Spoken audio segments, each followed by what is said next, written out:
आज तुम्हाला माहिती आहे का, देवानप्रिय सम्राट अशोक यांची जयंती आहे आणि या स्तंभावर किती सुंदर शिल्प आहे त्या साईडला. आणि हे शिल्प शालभुंजिकेचं आहे. आणि अजून एक वास्तू आहे जी थेट सम्राट अशोकांशी संबंध येतो. तर चला तर आपण त्या ठिकाणी तुम्हाला त्या ठिकाणी घेऊन जाते. आता तुम्ही विचार करणार की नालासोपाराचा आणि सम्राट अशोक यांचा काय संबंध. हे सर्व मी सांगते, पण त्यापूर्वी या जागेची माहिती सांगते. मग नालासोपारा हे नाव नाला आणि सोपारा असं दोन गावच्या नावाने नालासोपारा हे नाव दिलं आहे. तर चला तर त्या जागी तुम्हाला घेऊन जाते.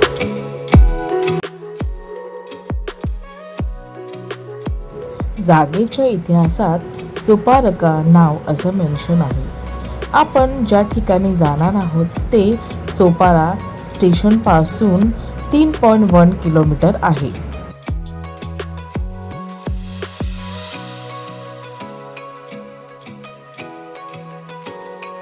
सम्राट अशोकांचे पुत्र महेंद्र हे सुरुवातीला पहिले विदेशीला जातात, आपल्या मातेची भेट घेतात. त्यानंतर ते श्रीलंकेला जातात आणि कन्या संघमित्रा यांनी उत्तर भारतातील बिहारमधील बोधगया येथून श्रीलंकेच्या बेट राष्ट्रापर्यंत केलेल्या ऐतिहासिक प्रवासाविषयी आपण सर्वांना माहितीच आहे. त्यांनी बोधगयेहून पवित्र बोधिवृक्ष आपल्यासोबत श्रीलंकेला नेला होता. पण तुम्हाला हे माहीत आहे का की या प्रवासादरम्यान भिक्खू महेंद्र आणि भिक्खुनी संघमित्रा यांनी सोपारा स्तूपाला भेट दिली होती. हे खूप सारे वेगवेगळे रेफरन्स आपणास भेटतात.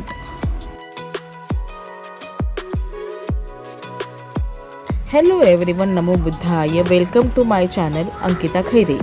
तर तुम्ही चॅनलवर नवीन असाल तर माझ्या चॅनलला सबस्क्राईब करा. तर आता आम्ही आलो आहोत सोपारा स्तूपाला. त्या इम्पॉर्टंट जागेवर घेऊन आले. ती इम्पॉर्टंट जागा मी तुम्हाला दाखवते. सोपारा स्तूपाचे बांधकाम इसवी सन पूर्व 2ऱ्या शतकात झाले. इसवी सन 8व्या शतकात त्याचा विस्तार करण्यात आला. इतिहासकारांनी हा काळ सोपारा स्तूपाच्या बांधकामाचाच मानला आहे, कारण भुईगाव या गावात सापडलेला अशोकनकालीन शिलालेख इसवी सन पूर्व 3ऱ्या शतकातील आहे आणि सम्राट अशोकांची सोपारा ही राजधानी असल्यामुळे त्यांचा डायरेक्ट संबंध येतो. आपण आलो आहोत सोपारा स्तूपाला. या जागेचा इतिहास खूप महत्त्वाचा आहे. दिव्य अवदान या ग्रंथानुसार जगप्रसिद्ध सोपारा स्तूपाची निर्मिती 2500 वर्षापूर्वी सोपारा येथील रहिवासी असलेल्या पुन्ना नावाच्या व्यापाऱ्याने केली होती. पुन्नाने भगवान गौतम बुद्धांच्या आदरासाठी सोपारा स्तूपाची निर्मिती केली होती. त्या काळात सोपारा येथील पुन्ना नावाचा एक जगप्रसिद्ध व्यापारी व्यापाराच्या निमित्ताने श्रावस्तीला गेला होता. श्रावस्तीमध्ये त्यांनी गौतम बुद्धांची पहिली भेट घेतली. बुद्धांचे काही वचन ऐकल्यानंतर त्यांनी सांसारिक गोष्टीचा त्याग करण्याचा निर्णय घेतला आणि भिक्षू बनण्याची दीक्षा घेतली. अखेरीस बुद्धांनी त्यांना दीक्षा दिली. ते बुद्धांच्या शिकवणीने खूप प्रभावित झाले होते. गौतम बुद्धांच्या परवानगीने जेव्हा ते सोपारा येथे आपल्या घरी परततात तेव्हा त्यांनी चंदन आणि विटा वापरून एक सुंदर विहार बांधले. पुन्ना हे बुद्धिमान आणि मेहनती होते, त्यामुळे त्यांना बरीच संपत्ती जमा करण्यास मदत झाली. पुन्नाने 6 सागरी यात्राही केल्या.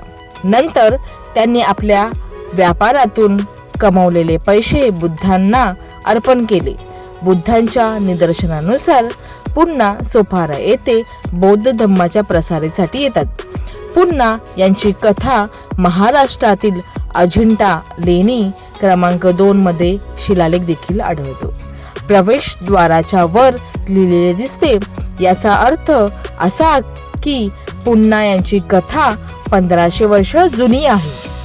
ही वास्तू आपल्या देशाचा आणि महाराष्ट्राचा अमूल्य सांस्कृतिक वारसा आहे आणि बौद्ध अध्ययन करणाऱ्या विद्यार्थ्यांसाठी हे महत्त्वाचं आहे.